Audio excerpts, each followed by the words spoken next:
ولئن صبرتم لهو خير للصابرين واصبر وما صبرك إلا بالله ولا تحزن عليهم ولا تك في ضيق مما يمكرون. akwai fuskoki na canjin aiki na mace aikin kwana suka ce to in sun samu ne kar a dinga tura mace aikin kwana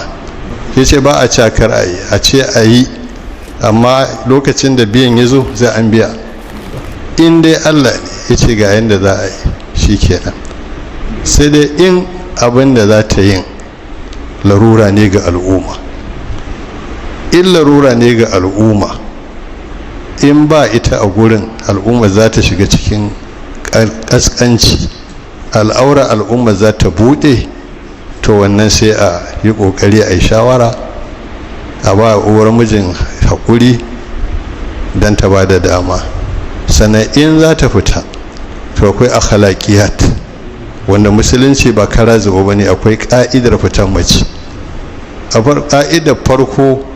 ba za ta fita ba sai da dalili na biyu in akwai dalilin to sai ta kiyaye ladubba wajen fitattata shi sa annabi Musa alaihi da ya je Madiyana sai ta da yan mata a bakin rijiya ganin sa anan sai ga ya saba ka'ida sai ce ma haɗu kuma kai yan mata me yasa me ku na gan ku ana to suka ba shi amsa biyu ɗaya dalilin fitarsu ɗaya kuma ladabin da suke kiyayewa to amma shi daman ladabin ne ya fi damunsa sai suka fara da shi la naski hatta yasdira ri'a ba ma ba dabon ruwa sai duk kowa ya sha ta ba ma cakuɗi da maza to sannan wa abuna shehun kabir baban mu tsoho ne tuku ba shi da ɗan namiji wannan abun ko ba mai masa sai mu shine da yin sa muke fitowa sai suka fara faɗa masa ladabi wanda shi ya dame shi sannan suka da masa hikima da hujja da ta sa suka fito to dole duk inda mace za ta fita daga inda Allah ya kaddara nan ne gurinta za ta fita to sai da dalili in an samu dalilin to kuma za ta fakara zuba ba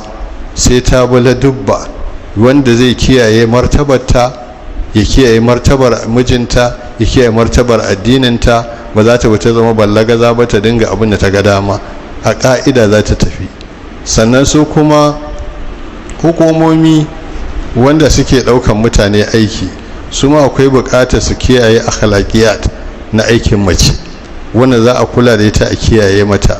harkar asibiti da makamantan irin wayannan sai an kula da lokatai likitoci na kasashen musulmi wanda suka yi agar akan likitancin sukan yi bayanin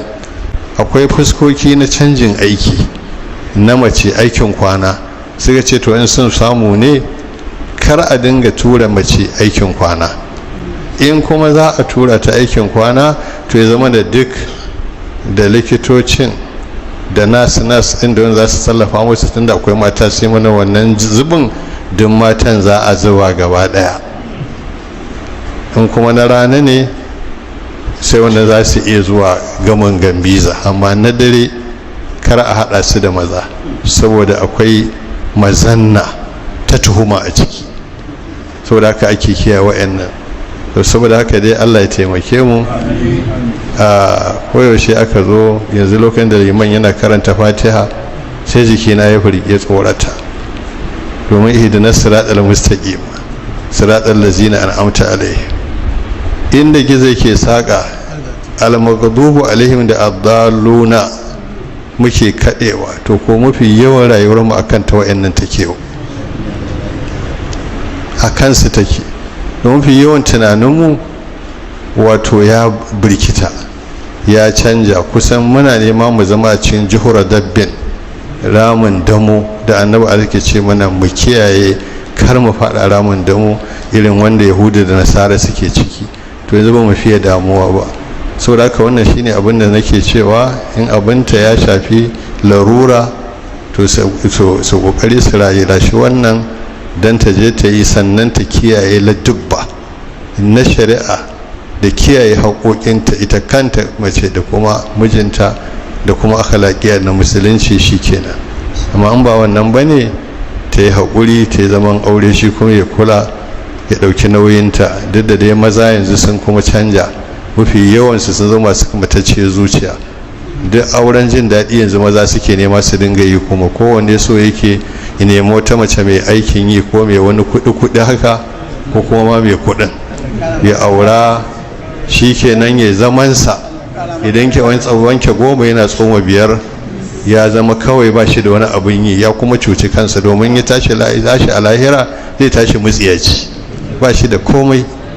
ba ruwansa da infaƙin da ake alheri ne. Ubangiji zai daninnika masa lada sama da duk abin da zai kashe a duniya, ba wanda ya kai wanda ba iyali. To amma yanzu mutum ya daina wannan, kowa so yake ga wata mai wani hali ya aure ta ya zamansa, sai ta dinga ba shi kuɗi. In ya aure wannan sai sake ganin wata mai aiki ko mai kuɗi ya aura, sai gan shi da mata 4 ya ƙara samun albashi. Su za su yi masa man mota, za su dinga kawo masa bandar ɗin shadda suna bashi yana ɗinkawa, ta ci abincin safe na ranar dare. Haka yake tafiya, da ce ba ni da mai sai a zuba masa, yana gidan waccan yana gidan waccan. Yanzu an daina ɗauki sandanka, sai dai ɗauki motarka. To duk kaga mazaje sun lalace kenan. Wanda ubangiji ya ɗora namiji ya jagoranci, ya ciyar, ya komai, ibada kariya, to kuma shine ya lalace, ya zama kamar wato raƙumin gida da aka lalace da aka ja shi. To ya kamata mazaje su canja daga wannan. Mutum ya zan kullum abin da ɗa namiji yake so ake so ya dinga tunani, duk abin da itin karo ya ji cewa saboda ƙalubale Allah ya yi ni namiji,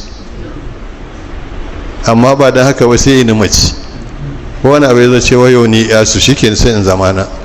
Amma wanda ba haka yake ba, dole in aka yi ka namiji an yi ka ne da kibari, ka tsaya tsayin daka, ka yi jagoranci, ka jajirce, ka ɗauki nauyi, ka fuskantar, ka ilmantar, ka kuma gani ka ƙi gani, ka ji ka ƙiji, ka haɗe. To wannan shine jagoranci, shine ɗa namiji. Amma mutane duk suna neman su lalace, kowa son zuciya, baya tunanin abin da zai je itarar. Bayan ubangiji subhanahu wataala yana ce da mu, ya ayyuhal ladzina amanu taqullaha wal tanzur nafsun ma qaddamat ligade. Kowa iga me ya shirya, saboda an fasa kukansa. Ana fasa kukan mutum, me ka tanadar wa wannan lokacin? Wanda zai zama aluja kawai sai dai a baka ka ce me ka shirya wa wannan lokacin. Kuda kamata mazanmu da matanmu shiga taitayinmu. Wannan gurin ba shi da amana, wannan gurin ba guri ba ne wanda za a sare wa sanda. Don mutumin da ya auna zai ga yadda take tafiya, ana share a wannan, ana share wannan, ana share wannan, ana share wannan.